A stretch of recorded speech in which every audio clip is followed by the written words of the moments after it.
Right. So now we want to see how we get from our super efficient, high performing passive house to full net zero if that is one of the goals for your project. And again, going back to this graph, seeing how passive buildings are minimizing our losses so that we need much less energy to operate our house and be comfortable throughout the year. That means that we can also install a smaller renewable energy source for the project. So instead of needing perhaps 60 or 80 solar panels, now we may only need 30 to 40 panels. Um, there are a few varieties out there. We did a ground mounted array at the Lakeside Net Zero Passive House project. We did a roof mounted array at the Indiana Dunes project.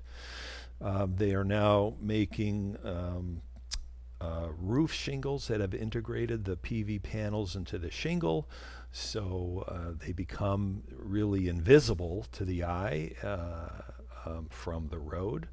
And then also you could do wind turbines as well. We were planning on using a few of those for the Lakeside Net Zero project, but here too, the deeper we got into investigating the ones that were available to us, we just weren't confident in the long lifespan of them, and we are hoping to incorporate them on future projects as the technology keeps improving. The nice thing about the wind turbines is that they can work all the time. So even when the sun goes down, you're not getting energy through your solar array. If it's a windy evening, you're generating electricity all throughout the night, which is great. So they kind of complement each other in terms of functionality. So what actually happens to the electricity that we get through our PV system? So what happens first is that electricity first goes to supplying power to the loads inside the house. You know, refrigerator, TVs, laundry. It's going to take care of that. Once those demands are satisfied, any leftover electricity that's being produced is going to then go over to the batteries and start filling up our battery backups. Once the battery backups are topped up and at 100%, then anything in addition coming off of our system is going to be sent over to the grid, where the grid will use it throughout the region. And it allows us to reuse that stored grid energy for times when our panels and battery are depleted. So in this system, you can also add backup generators or additional battery banks, which are going to be required if your particular project is going to be off grid. But usually in urban and suburban areas, we're going to do a grid tied system just because it makes more sense and less we have to rely on batteries or lots of batteries. And then you'll want to check in with your solar vendor.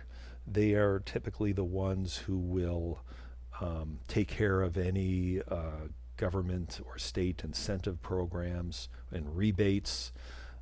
They'll check those agencies for you. You'll want to check with your local utility company and see what programs they have. They are all over the country, but the number and amount of these programs will vary based on who's in the office in Washington. And so that concludes our passive building portion of the presentation.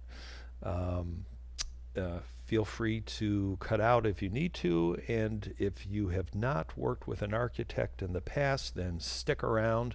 The next section is going to walk you through what it's like to work with an architect and see what all the various phases are of the architectural process and what you can expect to see in terms of deliverables at the end of each of those phases of the process.